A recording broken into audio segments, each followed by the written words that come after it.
नमस्कार दोस्तों, बिहार विधानसभा चुनाव को लेकर इस वक्त की सबसे बड़ी खबर निकलकर सामने आई है। जी आपको बता दें, कुछ ही दिनों बाद बिहार में विधानसभा चुनाव होने वाले हैं, जिसको लेकर सभी राजनीतिक पार्टियां चुनाव जीतने के लिए गांव-गांव और घर-घर जाकर लोगों से वोट मांग रहे हैं। लेकिन जहां वो खुद 5 साल तक नहीं गए, वहां पर अब जाकर उन्हें वोट मांगना महंगा पड़ रहा है। जी इसी कड़ी में आपको बता दें, बिहार में कई भारतीय जनता पार्टी नेताओं और जेडीयू के नेताओं का जमकर विरोध हुआ है। इतना ही नहीं, जमकर हाथापाई भी हुई है, जिसके बाद भारतीय जनता पार्टी के नेता और जेडीयू के नेता को उल्टे पांव भागना पड़ा है। जी हाँ दोस्तों, सभी खबरों की जानकारियां आपको विस्तार से देंगे, लेकिन इससे पहले आपको क्या लगता है कि बिहार चुनाव में क्या एक बार फिर एनडीए गठबंधन वाली नीतीश कुमार की सरकार लौटकर सत्ता में आएगी, या फिर क्या इस बार कांग्रेस आरजेडी वाली महागठबंधन बिहार चुनाव जीतकर सत्ता पर काबिज हो सकती है? कमेंट कर अपनी राय जरूर बताएं। साथ ही इस वीडियो को लाइक और शेयर भी करें। जी हाँ दोस्तों, आपको बता दें, बिहार में चुनाव की तारीख जैसे जैसे नजदीक आती जा रही है, वैसे वैसे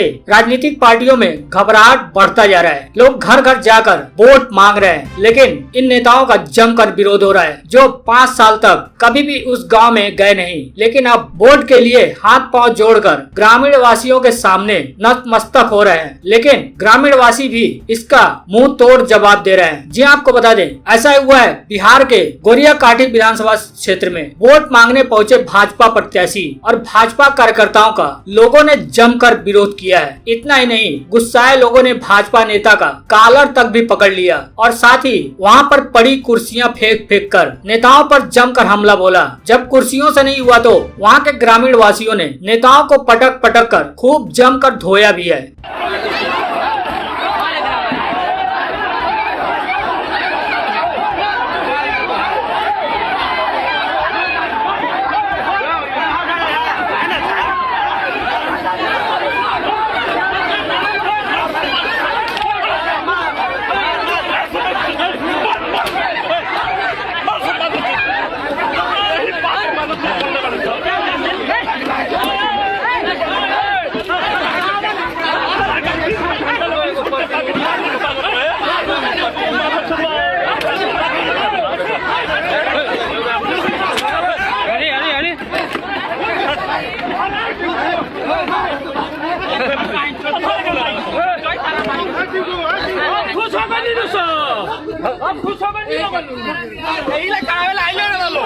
जी आपको बता दें, यह घटना गोरियाकाठी विधानसभा क्षेत्र की है, जहां पर भाजपा नेता और कार्यकर्ता स्थानीय लोगों से वोट मांगने के लिए पहुंचे हुए थे, जिसके लिए एक सभा भी सजाई गई थी। इस सभा के दौरान ग्रामीण वासियों ने भाजपा नेताओं से 5 साल का हिसाब मांगा, लेकिन भाजपा नेता किसी भी बात का जवाब नहीं दे पाए, जिसके बाद लोग वहां पर आक्रोशित हो गए। जिसके बाद भाजपा नेता और कार्यकर्ताओं का लोगों ने जमकर विरोध किया। इतना ही नहीं, लोगों ने वहां पर पड़ी कुर्सियां फेंक फेंक कर भी अपना विरोध दर्ज किया, जिसके बाद भारतीय जनता पार्टी नेता और कार्यकर्ताओं को वहां से उल्टे पांव लौटना पड़ा। वहीं आपको बता दें, बिहार से एक और बड़ी खबर निकलकर सामने आई है। बिहार चुनाव से पहले भारतीय जनता पार्टी को बड़ा झटका लगा है। भाजपा नेता के भाई के घर पुलिस ने बड़ी रेड मारी है, जिसमें बड़ा खजाना मिला है। जी आपको बता दें, बिहार चुनाव से पहले तैयारियों में लगी भारतीय जनता पार्टी के लिए बुरी खबर है। रक्सौल से भारतीय जनता पार्टी के उम्मीदवार प्रमोद कुमार सिन्हा के भाई के घर पर छापेमारी की गई है। इस छापेमारी में उनके घर से 22 किलो से ज्यादा सोने के बिस्किट और 2 किलो चांदी बरामद हुई है। जी आपको बता दें, यह कार्रवाई नेपाल पुलिस ने की है। बता दें कि भारतीय जनता पार्टी नेता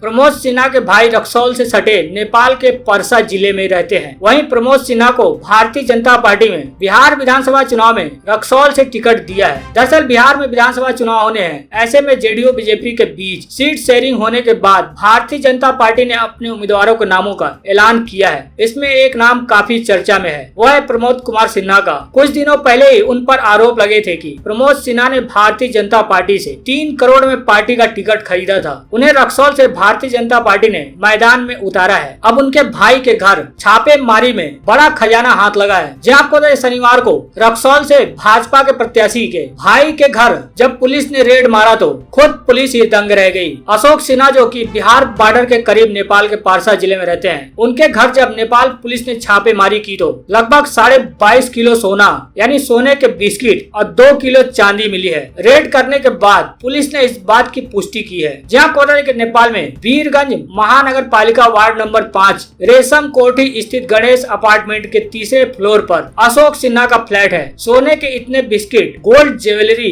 चंडी के गहने देख पुलिस भी दंग रह गई। परसा के पुलिस कप्तान ने गंगा पंत ने बताया कि अशोक सिन्हा के घर से मिला सोना चांदी जब्त कर लिया गया है। अब इस छापेमारी के बाद बीजेपी की काफी किरकिरी हो गई है। खासकर रक्सौल से भारतीय जनता पार्टी के प्रत्याशी प्रमोद सिन्हा की काफी किरकिरी हो रही है। अब इस चुनाव में भी उनके लिए पुलिस द्वारा की गई छापेमारी काफी मुश्किलें खड़ी कर सकती है। माना जा रहा है कि यह भारतीय जनता पार्टी के लिए सबसे बड़ा निगेटिव पॉइंट साबित हुआ है, जिससे भारतीय जनता पार्टी बिहार चुनाव में बैक फुट पर भी आ सकती है। बढ़ते हैं अगली बड़ी खबर की तरफ, जहां आपको बता दें बिहार चुनाव को लेकर महागठबंधन ने घोषणा पत्र जारी किया है। साथ ही ऐलान किया है कि बिहार में यदि सरकार बनी तो मोदी सरकार द्वारा बनाए गए नए कृषि कानून को रद्द कर देंगे। जहां आपको बता दें बिहार विधानसभा चुनाव के प्रथम चरण का मतदान 28 अक्टूबर को और दूसरे चरण का 3 नवंबर को और तीसरे चरण का मतदान 7 नवंबर को होना है और वोटों की गिनती 10 नवंबर को होगी। लेकिन इस बीच बिहार में चुनावी सरगर्मियां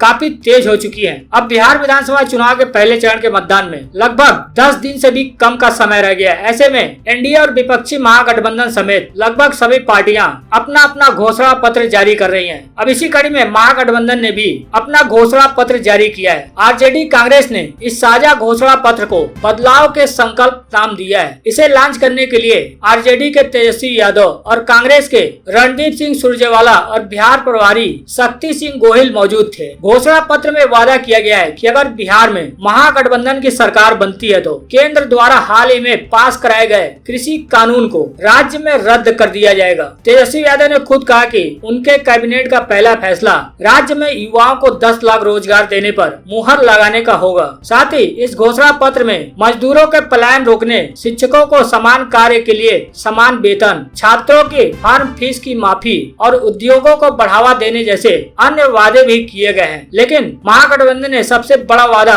जो किया उसमें हाल ही में मोदी सरकार द्वारा यानी केंद्र सरकार द्वारा पास कराए गए नए कृषि कानून को राज्य में सरकार बनते ही रद्द करने का वादा किया है। बढ़ते अगली बड़ी खबर की तरफ, जहां आपको बता दें एक बार फिर से राहुल गांधी और प्रियंका गांधी ने एक साथ उत्तर प्रदेश के सीएम योगी आदित्यनाथ पर जमकर हमला बोला है। जहां आपको बता दें उत्तर प्रदेश में कानून व्यवस्था की स्थिति को लेकर कांग्रेस के पूर्व अध्यक्ष राहुल गांधी और उत्तर प्रदेश की महासचिव प्रियंका गांधी ने एक बार फिर से योगी सरकार को घेरा है। राहुल गांधी और प्रियंका गांधी ने मीडिया में आई उन खबरों को लेकर उत्तर प्रदेश सरकार पर आज निशाना साधा है, जिसमें दावा किया गया है कि भारतीय जनता पार्टी के एक विधायक और उनका बेटा एक महिला के उत्पीड़न के आरोपी को पुलिस हिरासत से ले गए। कांग्रेस ने इसे राज्य सरकार के अपराधी बचाव मिशन के तहत किया गया कार्य करार दिया है। जी आपको राहुल गांधी और प्रियंका गांधी ने राज्य के खिलाफ यानी योगी सरकार के खिलाफ ट्वीट किया है और साथ ही मीडिया की उन रिपोर्ट्स को भी टैग किया है, जिसमें दावा किया गया है कि भारतीय जनता पार्टी के एक विधायक, उनका बेटा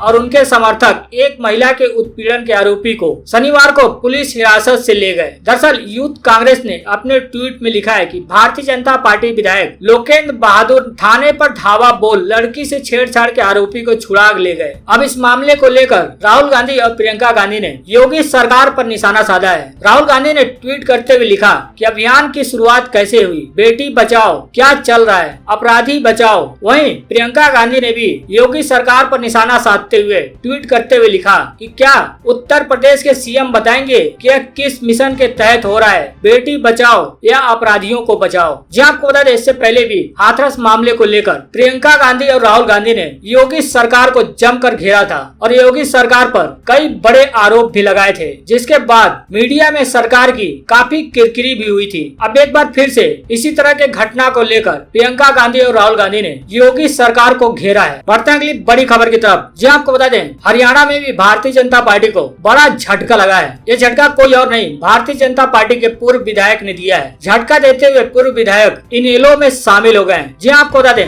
रादौर के पूर्व विधायक श्याम सिंह राणा अपने समर्थकों सहित इनेलो में शामिल हो गए हैं। पूर्व विधायक के साथ यमुनानगर के पूर्व विधायक दिलबाग सिंह व भारी संख्या में इनेलो कार्यकर्ता चंडीगढ़ पहुंचकर इनेलो में शामिल हुए हैं। इनेलो पार्टी में शामिल होने की पुष्टि करते हुए पूर्व विधायक श्याम सिंह राणा ने पत्रकारों को बताया है कि वो पार्टी में शामिल होकर रादौर क्षेत्र के लोगों की अधिक से अधिक सेवा करने की कोशिश करेंगे। श्याम सिंह राणा चंडीगढ़ में पूर्व मुख्यमंत्री ओम प्रकाश चौटाला, इनेलो के प्रधान महासचिव और अन्य दिग्गज नेताओं के समक्ष यानी मौजूदगी में इनेलो में शामिल हुए हैं। शामिल होने के बाद पूर्व विधायक ने कहा कि भाजपा जबरन किसानों पर काले कानून थोप रही है। 1.5 महीने पहले राणा भाजपा में अनदेखी के चलते विधायक अभय सिंह चौटाला से मिले थे और उन्हें पार्टी में शामिल किए जाने को लेकर बात की थी, जिसके बाद 30 सितंबर को श्याम सिंह ने भारतीय जनता पार्टी छोड़ दी थी। जहाँ को बता दें, भारतीय जनता पार्टी छोड़ इनेलो में शामिल होने वाले श्याम सिंह राणा जून 2007 को कुरुक्षेत्र में भारतीय जनता पार्टी में शामिल हुए थे और 2009 के विधानसभा चुनाव में वह भारतीय जनता पार्टी के टिकट पर रादौर से चुनाव लड़े थे। इस चुनाव में श्याम सिंह राणा ने इनेलो प्रत्याशी को हराकर विजयी हासिल की थी।